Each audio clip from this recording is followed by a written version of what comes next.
አንደኛ ጥያቄ which technology uses interconnected devices to collect and exchange data ይላል።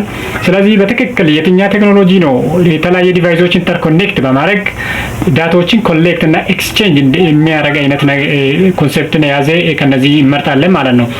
ስለዚህ ከነዚህ የተለያየ ዳታዎችን የሚቀያየር ወይም ደግሞ እርስ በርሳቸው የሚቀባበሉ አይነት ኮንሴፕትን የያዘ ከነዚህ መካከል እስኪ አርቲፊሻል ኢንተለጀንስ ይላል።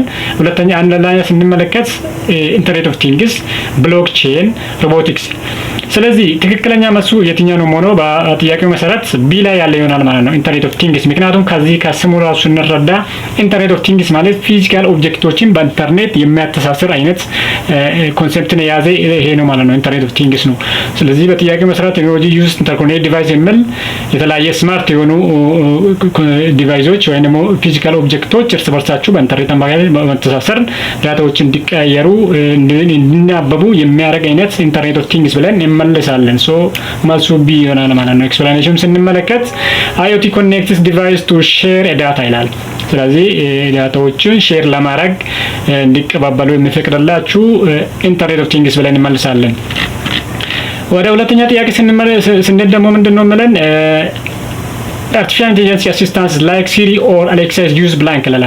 ስለዚህ artificial intelligence assistants ሲሆኑ ልክ Google assistants ላይ በቮይስ መጠየቅ እንደምንችሉላ በAI assistants አማካኝነት ደግሞ እነ ሲሪ እና አሌክሳ እና ኮርታና የሚባሉ በጣም ኮመንሊ የሚታወቁ ስለሆኑ ምን አይነት ነገር ይጠቀማሉ ነው ጥያቄው።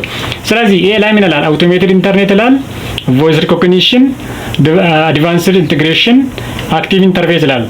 ስለዚህ እነ ሲሪ እና አሌክሳ በትክክል የሚጠቀሙ ከነዚህ ምርጫ መካከል ምንድነው ቮይስ ሪኮግኒሽን ይሆናል ማለት ነው። ቮይስ ሪኮግኒሽን ዋይ ቢኮዝ ልክ በቴክስት ቻትጂፒቲ ላይ የተለያየ ሰርች ኢንጂን ላይ እንደምንጠይቅ ሁሉ ቴክስትን እየጻፍን በቮይስ አማካኝነት ደግሞ የተለያየ ጥያቄዎችን እየጠየቅን መልስ የምናገኝበት በኤአይ አማካኝነት ወይ ደግሞ ኤአይ አሲስታንስ ብለን የምንጠራችሁ ቮይስ ሪኮግኒሽንን እንደሚጠቀሙ ነው። ስለዚህ ቢ ይሆናል መልሱ ማለት ነው። ሶ ኤክስፕላኔሽን ስንመለከት ምንድነው ቮይስ አሲስታንስ ኢዝ ዩዝ አርቲፊሻል ኢንተለጀንስ ቤስድ ስፒች ሪኮግኒሽን ይላል። ሶ መልሱ ትክክለኛ መልሱ ምንድነው ቮይስ ሪኮግኒሽን ይሆናል ማለት ነው።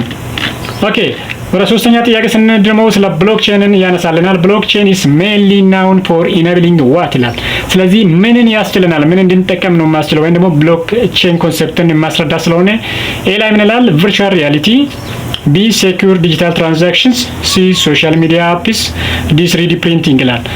ስለዚህ ትክክለኛ መልሱ ስለ ብሎክቼን ኢኔብሊንግ ምን አይነት ያስችለናል የሚል ኮንሰፕት የትኛው ነው ማለት ትክክለኛ መልሱ ቢ ላይ ያለ ይሆናል ማለት ነው። ሴኩር ዲጂታል ትራንዛክሽን ነው። ምክንያቱም በቢትኮይን አማካኝነት ወይም ደግሞ በተለያየ ትራንዛክሽን ኦንላይን ትራንዛክሽን አማካኝነት የምንፈጽማቸው ነገሮች በቼን ወይም ደግሞ በብሎክ አድርጎ በየቦታ ዲሰንትራላይዝ አድርጎ መረጃዎችን የማስቀምጥልን የፈጸምናቸው ትራንዛክሽኖችን በዲጂታሊ ፎርም የፈጸምናቸው ትራንዛክሽኖችን የሚያስቀምጥልን ስቶር አድርጎ ነው። ቢ ላይ ያለ ሴኩር ዲጂታል ትራንዛክሽን የሚል ይሆናል ማለት ነው። ኤክስፕላኔሽን ስንመለከት ብሎክቼን ኢንሹርስ ሴኩር ኤንድ ትራንስፓረንት ዲጂታል ሪከርድ ይላል።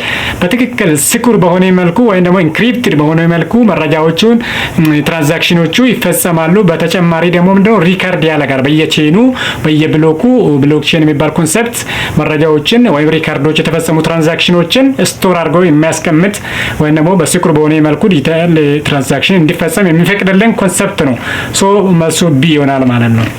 ወደ አራተኛ ጥያቄ ስንሄድ which technology creates 3D object from a digital model ይላል። ስለዚህ የትኛ ቴክኖሎጂ ነው 3D ኦብጀክቶችን ክሬት የሚያደርግልን ከዲጂታል ሞዴልስ ብሎ ይጠይቀናል። አንደኛ ኤ ላይ ስንመለከት አጉመንትድ ሪያሊቲ ይላል። ቢ ላይ አርቲፊሻል ኢንተለጀንስ፣ ሲ ላይ 3D ፕሪንቲንግ ይላል። ዲ ላይ ደግሞ ሮቦቲክስ ይላል። ስለዚህ በትክክል ከነዚህ ቴክኖሎጂ መካከል 3D ኦብጀክቶችን ክሬት የሚያደርግልን ከዲጂታል ሞዴል የትኛው ነው? 3D ፕሪንቲንግ ምን ይሆናል ማለት ነው። ስለዚህ ሲ ላይ ያለ ነው የሚሆነው። እስኪ ኤክስፕላኔሽን ስንመለከት ምን ይላል እዚህ ጋር 3D printers is build objects layer by layer ይላል። ስለዚህ layer by layer ክሬት የሚያደርግልን ወይም ደግሞ ቢልድ የሚያደርግልን አይነት 3D ፕሪንቲንግ ይሆናል ማለት ነው መልሱ። ሶ በዚህ መልኩ ይመልሳለን። ኦኬ ወደ አምስተኛ ጥያቄ ስንሄድ ደግሞ ምን ይላል? what the key benefits of cloud computing ይላል። ስለዚህ የክላውድ ኮምፒውቲንግ ዋና አድቫንቴጅ ወይም ደግሞ ቤኔፊት ብለን የምንጠራችሁ ከነዚህ ከተዘረዘሩ መካከል የትኛ ነው? አንደኛ ላይ ስሎ አክሰስ ይላል፣ ቢ ላይ ሃይ ስቶሬጅ ኮስት፣ ስካለብል ስቶሬጅ፣ ኦፍላይን ሪኳየርመንትስ። ስለዚህ መጀመሪያ የክላውድ ኮምፒውቲንግ ኮንሴፕቱ ምንድነው? መረጃዎችን በኢንተርኔት አማካኝነት ማስቀመጥ ነው። የካምፓኒዎች የተለያየ ካምፓኒዎች ወይም ደግሞ ድርጅቶች የራሳቸው መረጃ ኦንላይን ስሩ ኢንተርኔት አክሰስ ስቶር ያደርጋሉ። ስቶር ያደረጉት መረጃዎች ደግሞ ሲፈልጉ ኤዲት ማድረግ መጨመር መቀነስ ስለሚችሉ በተጨማሪም ደግሞ በኢንተርኔት አክሰስ ማድረግ ይችላሉ፣ ሲፈልጉ መጠቀም ይችላሉ ማለት ነው። ያስቀመጡት በትንሹ የክላውድ ኮምፒውቲንግ ምሳሌ ጉግል ድራይቭ መውሰድ እንችላለን። 15 ጂቢ ብቻ የሚፈቅድልን ግን ክላውድ ኮምፒውቲንግ ዊዛውት ሊሚቴሽን ዲፔንዲንግ ኦን ዩዘር ኢንተረስት ላይ ሆኖ መረጃዎችን ማስቀመጥልን አይነት ኮንሴፕት ነው የያዘ ስለሆነ ትክክለኛ መልሱ የቱ ነው ሆኖ ሲ ላይ ያለ ይሆናል ማለት ነው። ስካለብል ስቶሬጅ የሚል ይሆናል። ኤክስፕላኔሽን ስንመለከት ምን ይላል? ክላውድ ስቶሬጅ ኤክስፓንድ ይላል ቤዝድ ኦን ዩዘር ኒድስ። ይሄው እዚህ ጋር እንግዲህ በዩዘር ኢንተረስት አማካኝነት ወይም ደግሞ ፍላጎት ላይ ዲፔንድ ሆኖ ኤክስፓንድ የሚያደርግ የቴክኖሎጂ ወይም ደግሞ የኢመርጂንግ ኮንሴፕቶች መካከል አንዱ ክላውድ ኮምፒውቲንግ የምንል ነው። ሶ መልሱ ሲ ነው የሚሆነው ማለት ነው። ስቶሬጅ ስካለብል ስቶሬጅ የሚል ኦኬ። ወደ ስድስተኛ ጥያቄ ስንሄድ ምን ይላል? ዊች ቴክኖሎጂ ኦቨርሌይስ ዲጂታል ኢንፎርሜሽን ኦንቱ ዘ ሪል ወርልድ ይላል። ቴክኖሎጂ ኦቨርላይዝ ዲጂታል ኢንፎርሜሽን ኦንቱ ዘ ሪል ወርልድ። ስለዚህ የትኛው ቴክኖሎጂ ነው ይሄ ዲጂታል ኢንፎርሜሽንን ወደ ሪል ወርልድ ወይም ደግሞ ያለንበት ትክክለኛ ዓለም ጋር አያይዙ ወይም ደግሞ ሚክስ አድርጎ የሚያቀርብልን ከነዚህ ቴክኖሎጂ መካከል ብሎ ነው የሚጠይቀልን። አንደኛ ላይ ኤ ላይ ያለ ቨርቹዋል ሪያሊቲ ይላል፣ ቢ ላይ ኦግመንት ሪያሊቲ፣ ሲ ብሎክቼን፣ ዲ አይኦቲ ወይ ኢንተርኔት ኦፍ ቲንግስ ይላል። ሶ ትክክለኛ መልሱ ይሄን ነገር የሚገልጽልን የትኛው ነው? አጉመንት ሪያሊቲ የሚል ነው። አጉመንት ሪያሊቲ ፓርሻሊ ሚክስ አድርጎ 50% ከትክክለኛም ዓለም ሌላኛ ደግሞ 50% ደግሞ የኮምፒውተር ዳታዎችን ጨምሮ ሚክስ አድርጎ የሚያቀርብልን አጉመንት ሪያሊቲ ይባላል። ወይ ደግሞ ፓርሻሊ ዳታዎችን ይዞ ፓርሻሊ ደግሞ ሪል ወርልድን አንድ ላይ ሚክስ አድርጎ የሚያቀርብልን የቴክኖሎጂ ማዕከል አጉመንት ሪያሊቲ ብለን እንመልሳለን። ስለዚህ መልሱ ኤ ይሆናል ማለት ነው።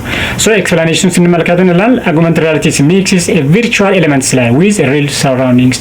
ቪርቹዋሊ ወይም ደግሞ ምናባዊ የሆነ ነገሮችን ከሪል የሆነ ወርልድ ጋር አያይዞ አንድ ላይ የሚያቀርብልን አይነት የቴክኖሎጂ ውጤት ነው፣ ወይም ደግሞ የኢመርጂንግ ቴክኖሎጂ ማዕከል አንዱና ዋነኛው ነው ማለት ነው።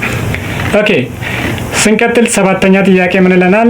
ዊች ቴክኖሎጂ ፉሊ ኢመርሲቭ ዩዘር ኢን ቨርቹዋል ኤንቫይሮንመንት ላይ የቅድሙ ጋር እንግዲህ ተቃራኒ ነው። እዚህ ጋር የምትመለከቱት ከሆነ ምን ይላል? የቴክኖሎጂ አይነት ግን ፉሊ ኢመርሲቭ ሆነ ፉሊ ነው፣ ፓርሻሊ አይደለም። እዚህ ጋር ዲፈረንሱ ከቅድሙ ጋር ስንመለከት ፉሊ ኢመርሲቭ ዩዘር ኢን ቨርቹዋል ኤንቫይሮንመንት። ስለዚህ ቨርቹዋል ኤንቫይሮንመንት ላይ ነው የተጠየቅን ያለ ነው ፉሊ ኢመርሲቭ ሆነ። ስለዚህ ቨርቹዋል ሪያሊቲ፣ አጉመንት ሪያሊቲ፣ አርቲፊሻል ኢንተለጀንስ፣ ክላውድ ኮምፒውቲንግ ትክክለኛ መልሱ ከቴክኖሎጂ መካከል ፉሊ ኢመርሲቭ ሆነ ወይም ደግሞ ምናባዊ ላይ ያተኮረ የቴክኖሎጂ ውጤት ከኢመርጂንግ ቴክኖሎጂ ስር የትኛው ነው? ቨርቹዋል ሪያሊቲ ይሆናል ማለት ነው። መልሱ ቨርቹዋል ሪያሊቲ ይሆናል። ምክንያቱም ቅድም ብለናል አጉመንት ሪያሊቲ ማለት ፓርሻሊ ነው። ይሄ ግን ፉሊ ኢመርሲቭ ነው። ፉሊ ኢመርሲቭ ነው። በተጨማሪ ደግሞ ዩዘር ኢዝ ኢን ቨርቹዋል ኢንቫይሮንመንት ላይ ነው የሚያስቀምጠው። ሪል ወርልድ አይደለም። ይሄ ቨርቹዋል ኢንቫይሮንመንት ነው። የሌለ ነገር እንዳለ አድርጎ የሚያቀርብልን ወይም የሚያሳየን አይነት ስለሆነ ወይም ደግሞ ቨርቹዋሊ ስለሆነ ወይም ምናባዊ ነገር ስለሆነ ምንድነው መልሱ? ቨርቹዋል ሪያሊቲ ነው። ይሄን ነገር ሊገልጽልን ኤክስፕሌን ሊያደርግልን የሚችል ስለዚህ መልሱ ኤ ብለን እንመልሳለን። ኤክስፕላኔሽኑ እዚህ ጋር ያዘጋጀሁት ማለት ቨርቹዋል ሪያሊቲ ዩዝስ ኤ ሂርሴት ይላል ፎር ኢመርሲቭ ኤክስፒሪየንስ። ስለዚህ በዚህ መልኩ መመለስ እንችላለን። ኦኬ ስምንተኛ ጥያቄ robots performing a tasks without human control is used blank ይላል። ስለዚህ ሮቦቶች ከሰው ቁጥጥር ውጪ በራሳቸው ማኔጅ ያደርጉ ፐርፎርም የሚያደርጉልን ያዘዝናቸው ስራዎች ወይም ደግሞ ታስኮችን የሚፈጽሙልን ከነዚህ ከተዘረዘሩ መካከል እስኪ ማኑዋል ኦፕሬሽን፣ አውቶሜሽን፣ ክላውድ ስቶሬጅ፣ አጉመንትድ ሪያሊቲ። ስለዚህ ምንድነው እዚህ ጋር ዋና ኮንሰፕቱ መረዳት አለበት። ሮቦት ፐርፎርሚንግ ታስክስ ዊዛውት ሁማን ኮንትሮል ነው። ዊዛውት ሁማን ኮንትሮል ነው፣ ከሰው ቁጥጥር ውጪ ነው። ስለዚህ ትክክለኛ መልሱ ሊሆን የሚችል የትኛው ነው? ቢ ላይ ያለ አውቶሜሽን የሚል ነው ማለት። ምክንያቱም አውቶማቲካሊ ነው ራሳችሁን በራሳችሁ ነው ትዕዛዝ ወይም ኢንስትራክሽን የሚሰጠው። ምክንያቱም መጀመሪያ ማሽኑ ምንድነው ትሬኒንግ ይቀበላል በቢግ ዳታ አማካኝነት የተለያየ ትሬኒንግ ስለሚቀበሉ በተጨማሪም ደግሞ የኤአይ አልጎሪዝሞችም ስለሚኖሩበት በዛ መልኩ ምንድነው ሮቦቶች አውቶማቲካሊ ነው የሚሰሩት ስራ ወይም ደግሞ ታስኮችን የሚፈጽሙልን ከሰው እርዳታ ወይም ደግሞ ማኔጅመንት ውጪ በራሳችሁ እንደ ሰው ልጅ አክት ያደርጋሉ። ምክንያቱም ሲጀመር ኤአይ ምንድነው ሚሚክ ኦፍ ሁማን ቢሄቪየር ስለሚባል የሰዎችን ባህሪ ኮርጆ ለማሽኖችን ማሰልጠን ወይም ደግሞ ትሬኒንግ ስለሚሰጣችሁ በዛ መልኩ ነው ማለት ነው። ሶ መልሱ ቢ ነው ማለት ነው። አውቶሜሽን ኢዝ ሌስ ማሽንስ ወርክ ኢንዲፔንደንት ለማሽኑ በደንብ ራሱን ችሎ እንዲሰራ የሚያስችል አይነት ስለሆነ ስለዚህ አውቶሜሽን ብለን እንመልሳለን። ዘጠነኛ which technology is essential for the self driving cars ይላል። ስለዚህ ኤሰንሻል የሆነ የቴክኖሎጂ አይነት ለሰልፍ ድራይቪንግ ካርስ ራሱን በራሱ የሚነዳ አይነት መኪና ለኤሰንሻል የሆኑ የቴክኖሎጂ አይነት የትኛው ነው? አርቲፊሻል ኢንተለጀንሲ፣ ክላውድ ኮምፒውቲንግ፣ አግመንት ሪያሊቲ፣ ቨርቹዋል ሪያሊቲ።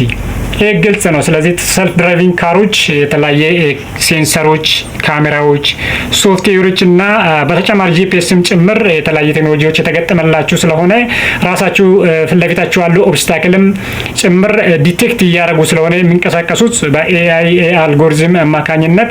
ስለዚህ የትኛው ነው ትክክለኛ መልስ ሊሆን የሚችለው? ኤ ላይ ያለ ይሆናል ማለት ነው። አርቲፊሻል ኢንተለጀንሲ ነው ማለት ነው። በትክክል ኤሴንሻል የሆነ ነው የምንፈልገው መልሱን ኤሴንሻል ስለምል አርቲፊሻል ኢንተለጀንሲ ይሆናል ማለት ነው። እስኪ ኤክስፕላኔሽን እንመልከት ብለናል።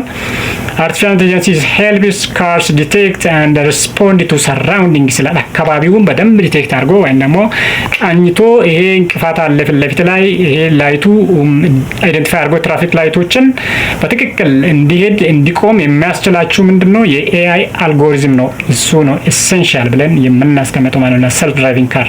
ስለዚህ መልሱ ኤአይ ይሆናል ማለት ነው። ኤ ላይ ያለ ጥሩ። አስረኛ ጥያቄ which biometric technologies identifies people using fingerprint or face ይላል። የትኛ የባዮሜትሪክ ቴክኖሎጂ ነው በሰዎች በአሻራችሁ ወይም ደግሞ በጣታችሁ ሲፈርሙ ምናልባት ደግሞ በፌዛችሁ ወይም በፊታችሁ ገጽታችሁን እያነበበ የምለያችሁ ነው እያልን አለን እዚህ ጋር። የትኛ ቴክኖሎጂ ነው? ኤ ላይ ሮቦቲክስ ይላል፣ ቢ ላይ ቨርቹዋል ሪያሊቲ ይላል፣ ሲ ላይ ኢንተርኔት ኦፍ ቲንግስ ይላል፣ ዲ ባዮሜትሪክስ። ስለዚህ ትክክለኛ መልሱ ይኸው እዚህ ጋር እንደተቀመጠልን ምንድነው? ዲ ላይ ያለ ባዮሜትሪክስ ነው ማለት ነው። ዋይ ቢኮዝ በጥያቄው መሰረት እንግዲህ ፊንገር ፕሪንትስ ኦር ፌዝ ይላል። ስለዚህ በአሻራ መልክ በፌዝን ባዮሜትሪክ ወይም ደግሞ ያው አይደንቲፋይ በማድረግ ወይም በማንበብ የሚረዳ የሚለይ አንዱ ከአንዱ አይደንቲፋይ አድርጎ የሚለይ ብዙ ድርጅቶች ይጠቀማሉ ይሄ ነገር በተለያየ መልኩ። ስለዚህ ትክክለኛ መልሱ ዲ ላይ ያለ ባዮሜትሪክስ ይሆናል ማለት ነው። ባዮሜትሪክስን ይሆናል ማለት ነው። ስለዚህ ባዮሜትሪክስ uses a body features for identification። ስለዚህ ሰውነታችን አይደንቲፋይ አድርጎ ከአንዱ ለይቶ ለማወቅ እንደ አሻራ የመሳሰሉ አይነት ኮንሴፕቶችን የያዘ ባዮሜትሪክስ ብለን እንመልሳለን ማለት ነው።